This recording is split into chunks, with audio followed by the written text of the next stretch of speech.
kabar nih kalian semua? Baik. Aduh, kok pada lemes banget nih kayaknya nih. Sekarang kalau misalnya Bapak tanya apa kabar, jawabnya kalian Alhamdulillah, luar biasa, Allahu Akbar gitu ya. Oke. Apa kabar kalian semua? Alhamdulillah, luar biasa, Allahu Akbar. Sekali, Masya Allah, semangat semuanya ya berarti ya. Semangat Pak. Baik, sebelum kita memulai pelajaran, ada baiknya kita berdoa dulu. Ketua kelasnya siapa? Saya Pak. Ya baik, silakan dipimpin doa dulu ketua kelasnya. Siapa? Baik teman-teman, ada baiknya sebelum kita mulai pelajaran kita awali dengan doa. Berdoa dimulai.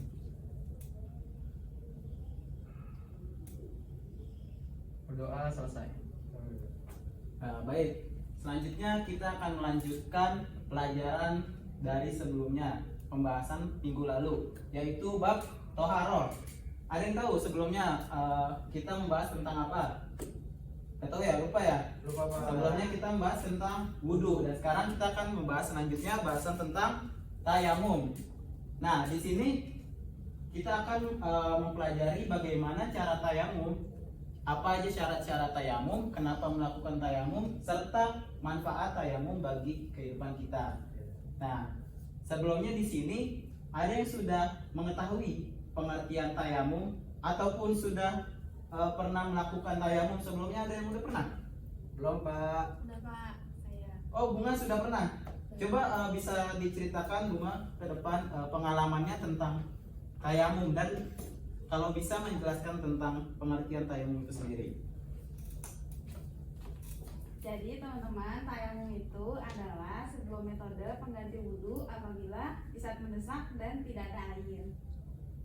Jadi gitu Pak. Nah, terus Oh, bagus sekali penjelasan dari Bunga. pengalaman saya waktu itu saya lagi pergi sama guru saya untuk study tour SMA. Nah terus karena perjalanan yang panjang dan macet dan kita nggak sempat untuk berhenti, akhirnya kita sholat asarnya di bis dan kita ambil wudhunya itu pakai debu. Jadi kita bertayamum dan sholat di bis, nggak turun gitu. Ya baik, terima kasih penjelasan dari Bunga. Yeay.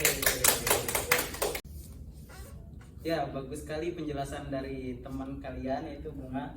Seperti yang dijelaskan Bunga tadi, tayamum itu adalah sebuah metode alternatif pengganti wudhu untuk kita melaksanakan sholat dalam keadaan darurat. Nah, apa aja sih yang menyebabkan diharuskannya tayamum? Nah, ada beberapa hal yang harus diperhatikan kenapa harus melakukan tayamum.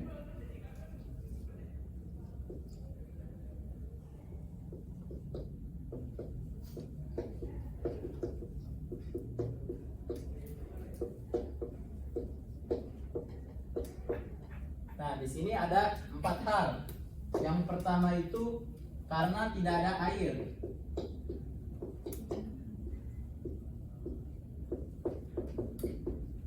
Nah, jadi yang pertama itu karena tidak adanya air. Kalau kita tidak menemukan air, maka untuk pengganti sebagai bersuci, pengganti dari wudhu adalah dengan bertayamum. Kemudian yang kedua, sedang dalam perjalanan.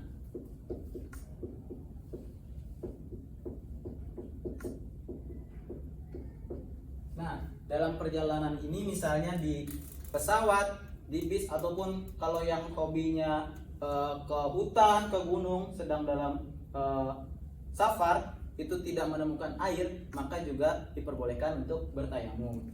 Yang ketiga itu adalah sedang sakit.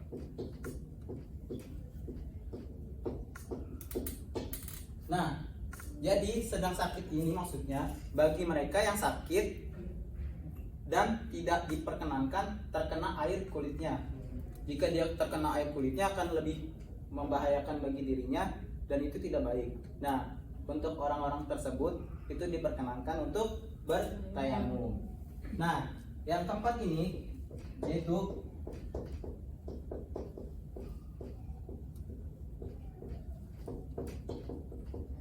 kekurangan air. Ini tuh mirip seperti yang pertama. Air ada, tapi hanya sedikit. Misalnya kita sedang dalam perjalanan nih, jauh gitu, di hutan atau di gunung gitu, kita bawa air, tapi air itu cuma cukup untuk mencukupi kebutuhan kita untuk minum. Kalau kita pakai untuk berwudu, nanti kita kekurangan air. Nah, itu diperbolehkan untuk bertayamum. Nah, jadi 4 hal ini harus diperhatikan. Nah, selanjutnya ada rukun-rukun dari tayamum. Bapak sudah menyiapkan 4 kertas yang berisikan rukun-rukun bertayamum. Nanti Bapak bagikan satu persatu ke kalian. Kalian maju untuk mengurutkan urutan rukun tayamum tersebut ya. Ini pegang. Nah, silakan dibaca dan maju kalian semua untuk mengurutkan. Ayo. Yang pertama apa? Ayo. Pertama ada niat. Nah, iya benar sekali Popi. Ya. Yang kedua,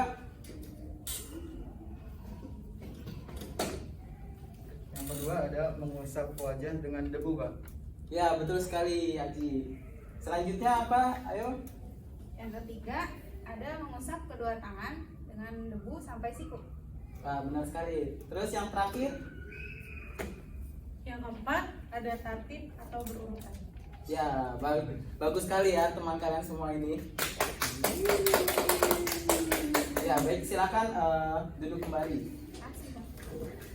Ya, jadi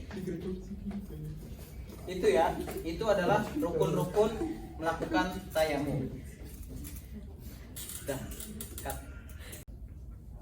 Baik, udah pada tahu kan berarti sekarang apa saja rukun-rukun dalam bertayamum. Nah, Bapak minta salah satu dari kalian sekarang untuk maju mendemonstrasikan bagaimana tata cara tayamum sesuai dengan rukun-rukun tadi. Ayo, siapa yang mau maju? Saya Pak. Oke, Salsa siap. Silakan maju. Ambil debunya, perumpamannya di meja aja ya. Ya. Coba dikasih lihat ke teman-temannya bagaimana. Baik teman-teman, saya akan mempraktekkan tata cara bertayamum. Yang pertama, posisi badan harus menghadap kiblat. Yang kedua, membaca basmalah dan niat tayamum.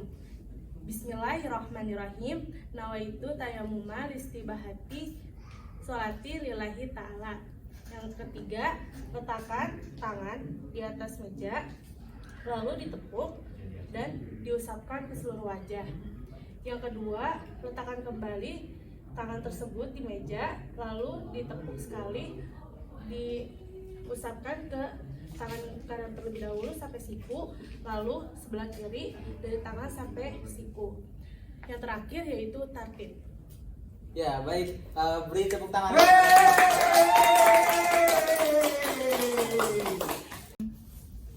Ya, baik. Anak-anak semua tadi sudah dicontohkan oleh Salsa bagaimana tata cara bertayamum dengan sesuai rukunnya. Selanjutnya kita sudah memahami semua, mempelajari semua materi tentang bertayamum. Gimana semuanya sudah mengerti? Mengerti Pak. Sudah mengerti semuanya? Baik, kalau sudah mengerti coba ada yang bisa menjelaskan kembali apa saja yang sudah kita pelajari hari ini? Saya Pak. Oke, baik Bunga, silakan. Jadi yang sudah kita pelajari hari ini itu adalah bertayamum. Tayamum itu adalah sebuah metode alternatif pengganti air wudhu apabila kita sedang perjalanan jauh, sehingga kita boleh berwudhu menggunakan debu yang ada di tempat tersebut. Terus rukun-rukun tayamum itu ada 4. Yang pertama niat, yang kedua membasuh wajah dengan debu, yang ketiga membasuh telapak tangan sampai siku, dan yang terakhir itu tartib atau berurutan Pak. Ya, benar sekali Bunga. Terima kasih. Beri tepuk tangan dulu pada baik, terima kasih Bunga sudah memberikan kesimpulan pelajaran hari ini. Benar sekali yang dibilang oleh Bunga bahwa tayamum itu adalah sebuah metode alternatif bagi kita untuk melaksanakan sholat sebagai pengganti wudhu dalam keadaan darurat. Nah, keadaan darurat ini apa saja sih? Yang sudah saya jelaskan di papan tulis tadi. Yang pertama itu karena tidak adanya air, kedua karena sedang dalam perjalanan, ketiga karena sedang sakit, dan keempat kekurangan air. Nah, dari pelajaran tayamum ini kita bisa mengambil hikmahnya bahwa dalam keadaan apapun kita harus tetap melaksanakan sholat. Karena dalam syariat Islam sudah mengajarkan kaidah-kaidah yang berkaitan dengan kondisi apapun keadaan manusia tersebut. Jadi dalam kondisi apapun, sedarurat apapun itu kondisi kita harus tetap melakukan ibadah, melakukan kewajiban kita sebagai seorang muslim. Nah, sekarang sudah paham semua kan apa itu tayamum? Sudah. Nah, baik, kalau begitu kita sudahi saja pelajaran hari ini. Semoga pelajaran hari ini memberikan banyak manfaat bagi diri kita maupun untuk orang di sekitar kita. Karena tadi Bunga sudah menjelaskan pengalamannya kepada teman-teman, sekarang Bapak memberikan Bunga tambahan 10 poin untuk Bunga. Dan juga kepada Salsa yang sudah mendemonstrasikan bagaimana cara-cara tayamum tadi, Bapak berikan 5 poin. Dan untuk semua murid-murid yang lain yang sudah sangat semangat mengikuti pelajaran hari ini, Bapak memberikan aplaus dengan menambahkan 10 poin bagi semuanya. Ya, baik, itu saja dari Bapak. Kurang lebihnya mohon dimaafkan. Kita bertemu lagi dalam pelajaran selanjutnya di minggu depan. Assalamualaikum warahmatullahi wabarakatuh. Waalaikumsalam.